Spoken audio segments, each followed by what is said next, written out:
Kenny, big picture with Jaylen Tyson, what do you think has gone on into his game going to another level in like every category? Man, listen, I don't want to coming from last year to this year, it's like a different player, and now I'm kicking myself. Why didn't we give him more opportunity last year? But we're pretty good. As I keep saying, this is a case of the front office identifying a player.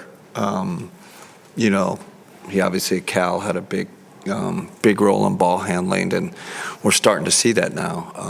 I don't think we saw that the first year and a half. He's really surprising me. He's getting more solid as defensively as the season goes, but he's becoming a playmaker for us, which I'd never kind of envisioned that.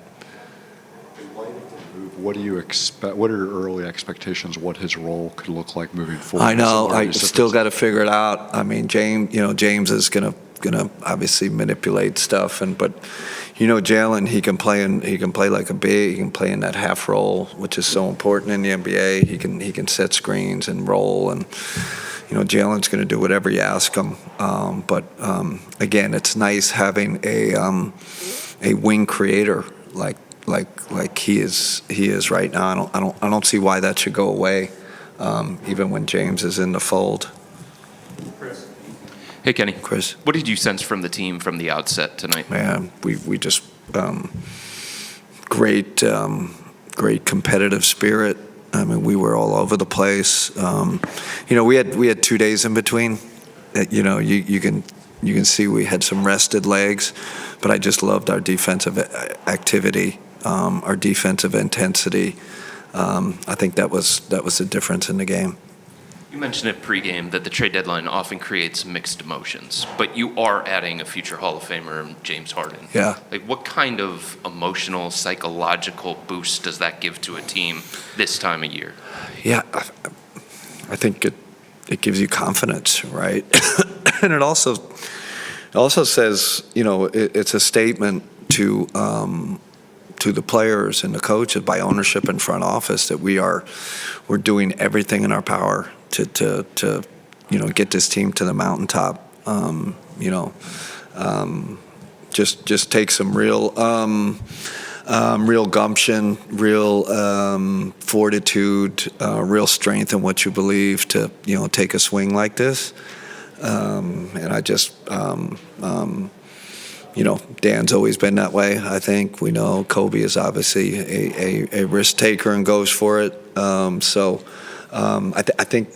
I think the guys love it. I think they love that we took another swing to get better. What'd you see from the new guys tonight? Man, great. Dennis's speed. You felt that speed and ball pressure and downhill ability. Keon really good with his activity. Hit a couple threes. Kind of what we expected. Do you plan to take Donovan off the ball a little bit more now that James is here? And if so, how do you think Donovan could theoretically benefit from that? We'll see, Chris. I think there'll be a shared responsibility there. But I think the staggering, both of them will be important, right?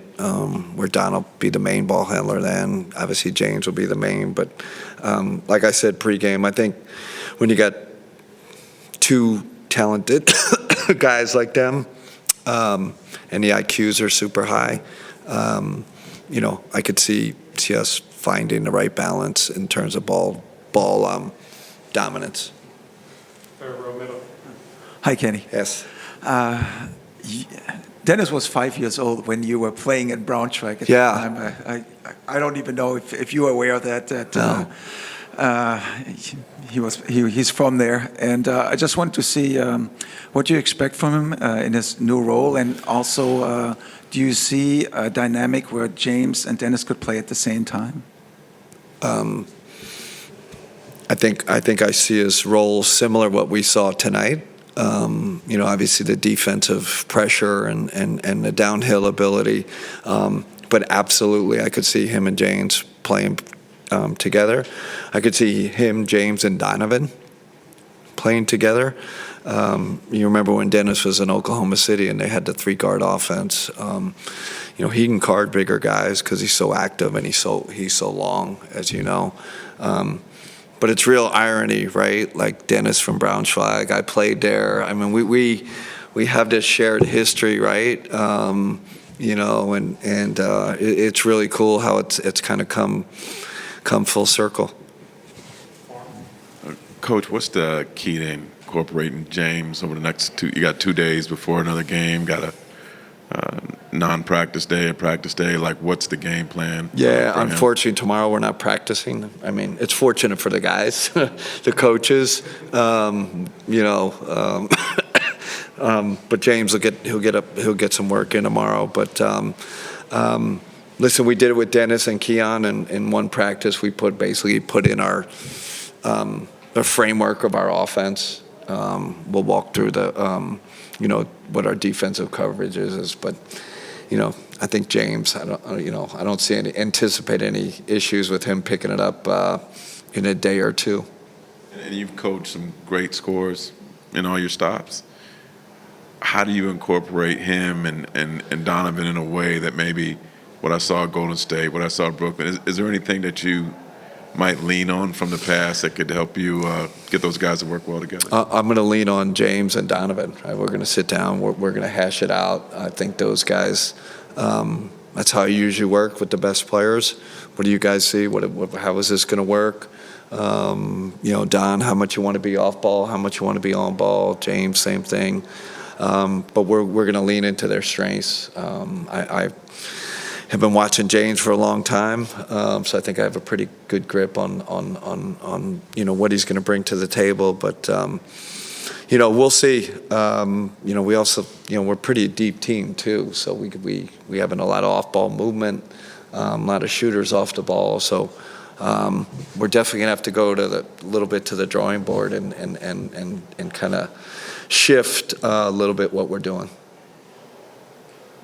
At this point in the season, as we move along here, I wonder what it's like for you as a coach when you get a game like this where it's really lopsided the entire way and it's maybe stress-free a little bit? I don't know. What's it like for you? It's it's a relief. It's happened so rarely, and you can actually enjoy the game. I really enjoyed watching us play tonight, and the young guys coming in at the end, and it's a great point. 99% of the games aren't like this. You're biting your fingernail, deciding whether you're going to make this substitution or not, deciding what ATO you're running. So this is a game I could enjoy tonight. Last one, Chris. Kenny, you said before the game that you thought it was going to be weird tonight, given all the circumstances surrounding it. What was the feeling looking across the opposite corner and seeing Darius just sitting there courtside? Yeah. Like I said, I still have emotions. I'm still attached to the person and the player. I just saw him in the hallway, as I came to the press conference. And that's a part I don't feel great about. Like, you can't, I love we're getting James Harden. I love, we made some tweaks and we're getting, trying to get better. But I have a soft spot in my heart for him and love him as a player, love him as a person. I hope I get to coach him again at some point. All right. Thanks, everybody.